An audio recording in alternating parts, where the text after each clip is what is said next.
I'm sure you can see, our girl A is out today because she is not feeling well. We love you, Adrian. Please feel better. Yes. Now, we won't let our girl's absence get us down because it is the first Friday in June. Yes! Which means, that's right, it's time to turn June Bloom into a party. Yes. Because The Real doesn't just celebrate regular old Fridays here. Hell no. We celebrate Friday! Yippity-doo-dah. Today's Friday drink is a refreshing watermelon cocktail. That's right. Watermelon. It's a combination of sparkling mineral water, crushed ice. Hold on, Tam. What? A watermelon agave popsicle, and of course, tequila. This is so good. To learn how to make this mocktail or cocktail, head over to thereal.com. Can we cheers at least Yes, first? I know. Happy Cheers, Friday, cheers. honey. Friday. Happy It's really Friday. good. Happy Friday, my dear. Happy Friday to you, little fam. Happy Now, who's ready Friday. for some Friday girl chat? All right, let's do it. Oh my goodness, this is strong. Yeah, It's so and it's good. got a popsicle. What is Yes, this? It's a it pop- keeps that's it nice bomb. and cold. Okay, that's A little what we doing. pepper on the side there. So good.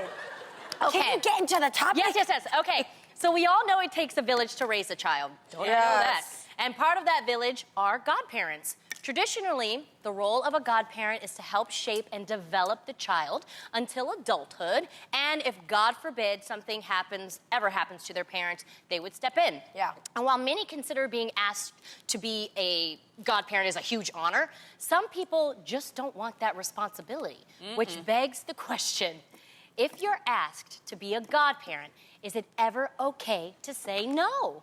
Yeah. Yeah. What? Yeah. Yeah. Yeah. People ask me all the time to be a godparent. I ain't about to do that because that's responsibility, right? You know? No, But I feel can see you on why that. they do, because you are such a great I'm an auntie. I'm not I a know. god mama. Okay.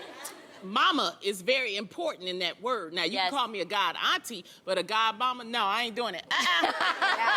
See, you're braver than me. The fact that you're even down to say God auntie, auntie to me still sounds like she's someone who's responsible. She's always gonna have money. She's gonna have your back and pick you up at school when you need. I'm cousin Jeannie. I can't be a god. I can only be cousin. Okay. Cousin Jeannie's gonna be there when Exactly. you need to be bailed out, maybe. But Tam, tell us know? what's the responsibilities of a godparent, seriously. Okay. Well, I actually have to say that is probably one of the hardest decisions I ever had to make for my children is choosing their godparents. Or Is their that a godparent. necessity? Do you have to do it? I think if you're thinking of the future, Okay, you know, you the want the what best. ifs. Yes, the what ifs. You want the best for your children. And automatically, for me, I didn't want to upset any family members. Yeah. You know? So when I was thinking of the godparents for my children, I was focusing on the parental guidelines, like how these parents actually parent their children. So do they have to have had children? Yes. Oh, for me. you guys, For me. Owen Adam. I want them to have. All right, I'm out. I want them to have had experience. Okay. And also, Damn, you I really thought about this. Yeah, you really have to think about it. It's Yeah. actually very, very, very important. Okay. For me. And then also, I just wanted to see their lifestyle, like how they lived, you know, their lives, and where they lived. Yeah. So my children's godparents are actually my brother-in-law and sister-in-law, Eric and Hannah. Yes. Yes. Those are Those Adams? are Adam's. Well, Adam's brother is Eric, and his wife is Hannah. Okay. And I'm not Cree's godparent at all either. Yeah. That's my sister's son. And I felt like their life paralleled with Adam and I's. Yes. So it just made the decision a lot easier. I mean, I wanted my mama to be my kid's godparent, but then my mom was like, no, honey, you can't do that. I'm older. You know, they have to be, I guess, a little bit younger, because Yeah. you want them to live a very long life in case something Have you happens. ever been asked to be a godparent? I have, and I am. To who? My friend Courtney. Okay. And Who was I'm that? a godparent. Well, she actually lives in Texas. And my godchild, her name is Saren. And it's hard because we live in two different places. But what I loved about Courtney is that she asked me, you guys, actually before I became a parent. Oh, wow. But she knew me for a very long time, and she knew that I always wanted to be a mother, and that I was going to be a great mother. So I saw it as a huge compliment. Yeah, so thank you. Oh, wow. In my whole life, I've been asked 3 times to be a godmother. Yeah, you're great around children. I get am. I'm really good. But I said, hell no. No? No. Because I do think it's an enormous responsibility to not only take care of the child the way the parents would have wanted, but to also make sure that your life is ready at any time that child is going to walk into your life. Let me ask you something. Did you, like, when they asked you, did you say no immediately, or did you think about it? No, I knew I couldn't, but I wanted them to say what they had to say. So the 3, it was Tuan Lee, Lakeisha Wade, and Jinx Macabenta from the Bay Area. Ooh, that's a variety of people. Yes. Those are the 3 people that asked me. They were all my close friends. But I said, after they said what they had to say, I said, let me be honest with you. I think that you already are such a qualified parent. I look at you and how you're about to raise this child. I see such a beautiful person that's going to be a part of our society in the future. I'm still trying to figure my life out. I don't even know. Thank you for being honest, yes, though. I don't even know. And so when you did that, then people sometimes feel, because they see you differently than you see yourself, they're like, no, you'd be amazing. You'd be great. Like, you're this, you're that. They say what you say. But I'm like, I know myself, and I know also what I want to do. You know what I mean? I don't want to take care of children now in my own personal life. I don't want you to count on me to take care of yours later on. Let me ask the audience. How many people, round of applause, are godparents? How many people, round of applause, have been asked? Oh, yeah, it ain't a lot of people. Okay, all right, but that's interesting. Anybody, how many round of applause turned it down? Look, that one right there, she been clapping. She was like, you know what, I applaud your honesty, because as a parent, I would rather you tell me no up front than to take on that responsibility and not be 100% in it. Yes. Yeah. So, kudos to you. Yeah, and I know a lot of godparents who take on the responsibility because they're honored for it, and then they don't touch it. They don't touch base with the child. They don't, because you have to be in the child's life. If something were to happen, this kid just can't all of a sudden be brought over to you and be like, "Hi, nice to meet you." But not only that, you guys. Adam, actually, once you get married, you take on your spouse's children. Adam has 4. Ugh. Nah, fam. No, and they've actually stayed over, and you know, they're a lot, but overall, they're good kids. So y'all really got 6 kids? Pretty much. Yeah. Okay, That's all right. Pretty much. It's a big responsibility. Take it responsibly. Now, having kids is certainly a full-time job, and parents can sometimes get so busy that they end up losing their romance in their relationship. But the number one thing hurting couples' sex lives isn't their kids. What? It's Netflix.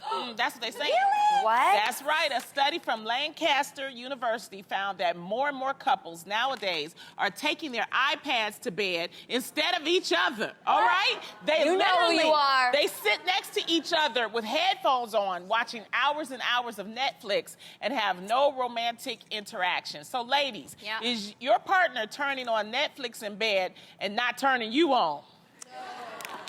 Yo, if your partner is busy with the Netflix in bed, that means your sex ain't good right now, okay? That's honest. Like, if your partner is all up in the Netflix, like, that just means that your guys' sex life is not happening. Adam and I actually, but Adam and I Netflix and chill together. Like, we have But you're Netflix and chilling, so you're doing the chilling. Oh, yeah, no, we always chill. We always chill. We actually have 2 television shows that actually turn us on. What are they? What is it? What are they? Do you watch Game of Thrones?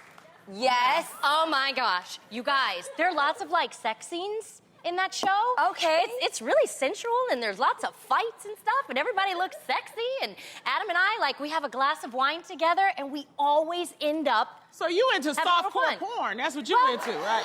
Okay. And wait, and there's another show. Have you guys watched Peaky Blinders? No. Yes. So it's kind of like a gangster Irish show, and Adam feels very macho, and then we like have whiskey afterwards, right? Ooh. And then we end up having sex with that What? show, Really? too. Yeah. And this is why they keep calling up the God kids, man. So it's all my about God. just doing it together. Enjoy Okay. it together. Yes, but you have a big television in your room, and This then is that's true. what you do. But I think we're talking about couples who don't do the chill part. All they do is Netflix, and then they go to bed. Yeah, Oh. that's what they're talking about. Right? Yeah, yeah. Okay. Because That's a what's problem. happening is that, well, the thing is that I think it's certain rules. See, I don't live with somebody, so I don't have that problem. Yeah. Okay. You see what I'm saying? Yeah. I think if you're married or you're living together, you know, at certain times, you're like, okay, I want to see Netflix. But I think you should have rules in the bedroom. Like, in my bedroom, I don't have a television. Okay. Because I want to be able to get out the bed. And if the television is there, I'm going to look at it. You Yeah. know, and I don't put iPads. I do everything in my living room. Okay. So I think that there's certain type of rules like that that can keep you from not, you know, because to me, the bed is for sleeping and for making love. Yes. Yes. I'm about But have you ever watched a movie with a guy that you're dating or whatever, and then, you know? I do it in my living room. In your living room. Yeah, Okay. because that's the foreplay part. Got it. Oh. Yeah, that's the foreplay part, and then you take it and finish it up, you know. Come on, Lonnie. That's Come on. that happy Cheers to ending that. right there. Cheers to that. Okay. So what do you do, Jeannie? Wait. Oh yeah. Wait. Okay. I'm a little bit more old-fashioned, but I love reading. I really love reading in bed by myself. But I think when you can read a book together with another person, have you ever read a book with another Yes. person Yes. and you guys either read to each other or while you're reading, you guys let your toes? They librarians? What are you? No, it's so hot. I don't know why, but there's something about when It's another like that person. silent communication. I know what Yes. you're talking about. You can feel it. Yes, and when that person's busy reading and trying to stay serious and they're in a serious part of the book and you're just kind of messing with them and Yep. you just start touching them in And they're different like, "Stop places. it, Yes, stop it." exactly. And that's when you can, you know, have fun with them. It's just a different sense. It's like, Lonnie, I read her lips. Try it sometime. No, that's interesting. All right, well, from big tips on how to improve your love life to big tipping in a restaurant, recently a woman and her son had a coffee and some chocolate cake at a cafe in Switzerland. And when the bill came, the woman paid with a credit card and ended up leaving quite the generous tip. Yo, that was because she accidentally entered her 4-digit PIN number, 7686, instead of the amount that she wanted to tip, which meant her order went from $23 to over $7,700. She didn't realize her mistake until she received her credit card bill. And when she called to try to get the money refunded, the owner closed the restaurant and filed for bankruptcy. So he took the money and ran. Yes. Ladies, after hearing this, are you gonna pay more attention when your check comes from now on? Do you pay attention? See, that's why I like, because, you know, I like the paper bill. Yeah. I don't like those restaurants that have the actual, like, you put it in a machine, because Yeah. that's where she Or got the kind of iPad. confused. I gotta, you know, add and, you know, Carry the one. carry the one and all that kind Yeah. of stuff. That's what I like. But what's bugging me about this is how people are so unfair. When she called the credit card company, they were like, well, legally nothing was wrong. This is why people lie. Because if she would have called them and said, you know, somebody stole my credit card, she'd get that $7,000 back. But because she was honest, and I'm not condoning lying, but I'm like, you know, just because it's legal doesn't mean that's morally right. Yes. And that's the problem that I have with this whole story is that she was, you know, she made an honest did the right mistake. thing. She doesn't have $7,000, guys. You know, reportedly she's almost homeless. She doesn't have that money. And then the banks won't even help her out. But the people are like that. And then the owner filed for bankruptcy with the restaurant, so he took that $7,000. He was promising it back to her, but she's not going to get that money back, and now she has to pay for it. And I just hate stories like this, because when I was in college, I was doing college gigs, and I had an agent, and there was a third-party agent, and my agent booked me through the third party, and I ended up getting the check for this particular college. When I saw the check, what I had on my contract was totally different what the check was. Well, that's because the third party, you know, agent was taking all of the money. And I was like, how can you, and legally he could do it, but I'm like, but morally, how could you sleep at night he was getting twice as much as me. But people are like that. So sometimes you just gotta kind of, I don't know, protect yourself. That's all I'm gonna say. I ain't gonna say lie, but protect yourself. That's what I can say.